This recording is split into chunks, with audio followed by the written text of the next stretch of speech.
Henry Dimbleby, who authored a major review into the country's food system and indeed was the basis for the government's strategy. Henry, lovely to see you this morning.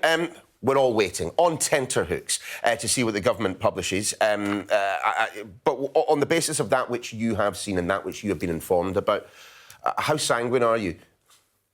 Well, I've seen the embargoed copy, so I've read it in detail, and it makes progress on environment. There are some good recommendations on a land use framework and on as the Secretary of State just said, the data programme.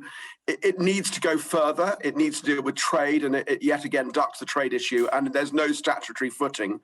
On health, it's not that it rejects recommendations, it kicks them down the road. So it says basically that the Secretary of State for Health will deal with health in his health disparities white paper. What is interesting on health is that they have recognised that there is a problem with the commercial incentives of companies and how they align with our appetites. I call that the junk food cycle. So all eyes now are on the Secretary of State for Health and what happens in the next white paper. Indeed, unless, of course, it gets pushed even further into the long grass once again. I'm just wondering, I don't want to put words into your mouth, Henry, but it strikes me from what you are saying that this may well have been a bit of a missed opportunity by the government. Well, I think it's not a strategy as such. And what's interesting, I mentioned in the report that responsibility for this is spread across government. And actually, this is the third response we've had to my work. Last year, after Marcus Rashford's campaigning for some of my recommendations on food poverty, those were put in place. In the Levelling Up white paper, they put in place some of my recommendations on education and on making communities healthier places. And now they've responded on some of the environmental recommendations. But it is a problem that government finds it difficult to do what is needed, which is to create an overarching government strategy because you have these arm wrestles between different government departments. Wasn't the most straightforward, the easiest thing that the government could do to deal with, for example, hunger, amongst young people, was to expand the free school meal scheme as you suggested?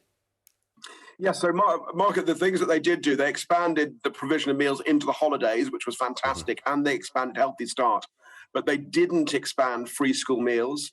And in the inflationary environment, the £2.30 which schools get to feed children in poverty, which hasn't gone up for years, is now worth a lot less than it was. So they have less money to feed poorer children nutritious meals, and more families are slipping into poverty and therefore need free school meals. So I really hope this is, again, another department. It's the Department for Education, but I hope this is under urgent review there, because that number, that £2.30, needs to go up, and they need to extend who is eligible for these meals, because at the moment it really is, the cutoff is way too low. It's lower than in Northern Ireland, and it needs to go higher.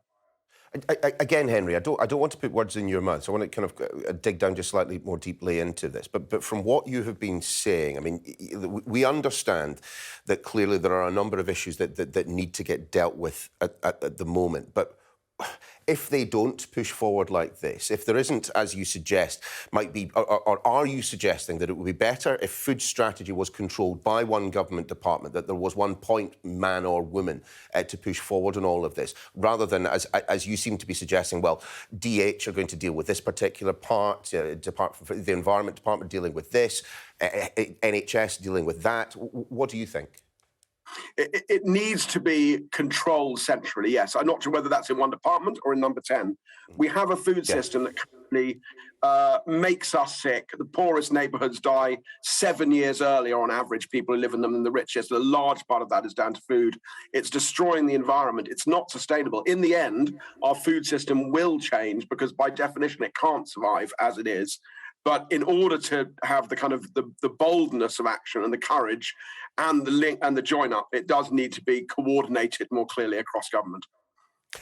Just one kind of final point, if we can, Henry. Were you surprised that there wasn't a commitment contained within George Eustace's strategy to greater environmental standards? I mean, one thing that you were suggesting was making it easier to kind of import food where there are higher animal welfare, higher environmental standards. I mean, the government seems to have completely sidestepped that. Well, I think it's no secret, and I've talked about this before, that there is a bit of an ideological arm wrestle going on between those who saw Brexit as being about just free trade and those who saw it about being about protecting our standards. And interestingly, there was a story in The Guardian this morning which said in the previous draft that they'd seen, there were much stronger protections on trade that actually have appeared in the final version.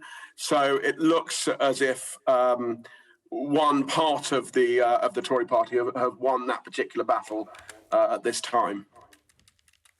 Henry Dimbleby, great to have you on the programme this morning. Thank you so much for being with us. Thank you.